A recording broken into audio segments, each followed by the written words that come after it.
Hi, everybody. Welcome back. I'm Bridget. And I'm Mike. And this is Soft Magnetics. Hard Topics. And today's a very special episode because we are launching a new product. So we are launching our Sintered Ferrite Powder. So today we're going to go over, Mike's going to go over, I'm just going to ask the questions. Tricks, why we did it, some applications. Tricks to use it? Powder tricks? Yeah. What it is? Yeah, let's get into it. So, sintered powder, tell us about it. All right, so it's powder, but it's sintered. Mm-hmm. So it's different from our regular powder. Let's clarify. Well, I guess let's clarify what we're even talking about with powder. So, ferrites, before they're produced into toroids and rods and these little EQ cores and everything else that you normally see ferrites made out of, it starts off as a powder. So, normally powder gets loaded into some forming device, be it an injection molding or presses, and then it has to go through the furnace where it gets sintered, reacted, the rest of the crystalline structures formed, and all the magnetic properties become reality in the material. So sintered powder is the formless version of that. So basically, if you were to take raw ferrite powder that's never been through a kiln and try to use it as a magnetic material, it's not going to work too well because that crystalline structure hasn't been fully formed in that material. So the permeability is going to be something extremely low, and it's just not going to do a whole lot. So since we want the powder, but we don't want it in a shape, then we take the powder and sinter it, more or less. So it's just the bulk powder sintered. And why did we start this project? Like, were the requests coming in and what the applications are? Tons of requests for numerous different applications.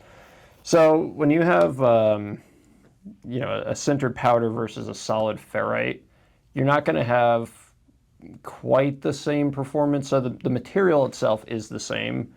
The performance isn't going to be quite as good as solid ferrite in terms of having as high of a permeability, since there's going to be a lot of air or plastic or whatever it's mixed around each particle, creating a distributed air gap through the material.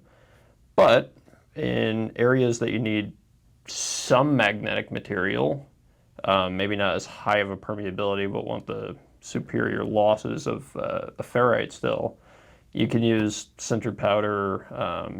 To give you one example, if you had a gapped core where the center leg was ground down on this, so you can see it.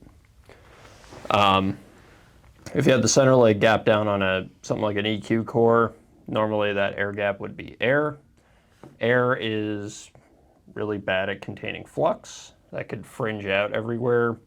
One option would be to use, instead of a permeability of one material in that air gap, you can use something like a sintered ferrite powder that has a permeability of, let's just say 10 maybe, somewhere in that range, depending on how it's packed in there. So they can use it for something like that, flux containment. You can use something like this to modify inductance on PCB traces. So a popular thing is something like integrated magnetics. So being able to use a ferrite powder where you don't necessarily need super high inductance values, but you need something a little bit better than what you'd get from an air coil. This is another option that you could use sintered ferrite powder for.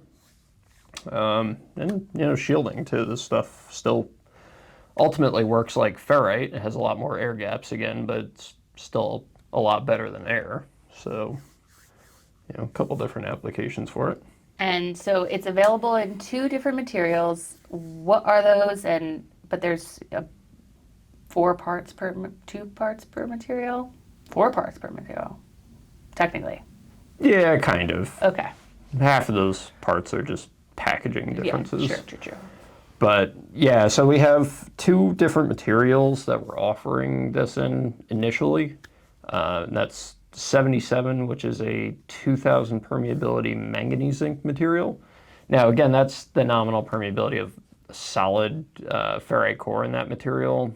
Exactly what it comes out to be in powder terms really depends a lot on how you use the powder and windings and all that kind of stuff. But 2000 permeability manganese zinc material and 68 material, which is a 16, so very low nominal permeability nickel zinc material. So the idea being that we have kind of a higher frequency and lower frequency operating material. And then half of those part numbers are because we have two different particle size versions of this. So they're not super finely sorted particles in these. So basically we have a coarse and a fine. The fine, the majority of the particles are going to be less than 100 microns. For the coarse, the majority of the particles will be less than 350 microns in each powder. And again, you have that available in both materials. So there's a 68 fine and a coarse, and a 77 fine and a coarse. And so they're available, the other packaging is, so they're available in jars, or sample jars, and then they're also in buckets that are large amounts, 17 kilos. And the jars are 100 grams each. Yeah, so the jars are available in distribution, and the buckets and jars are available through Fair-Rite.com. But I guess, is there any other information about the Sintered powder?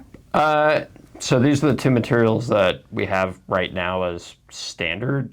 Now, any of the materials that we have can be made into sintered powder. I mean, it's slightly more complicated than just not pressing the parts and putting it in a kiln, but that's more or less what happens. That's for us to know. Yeah, I mean, it's the process is adaptable to any of the materials, I guess is what I'm saying. You know, it's if there's some other material that is better suited to whatever the application is, it's something that could be made. Mm-hmm. And if you do get it and like you do any experimental stuff, let us know. Like, we're very interested in like how this stuff all works and what applications. Yeah.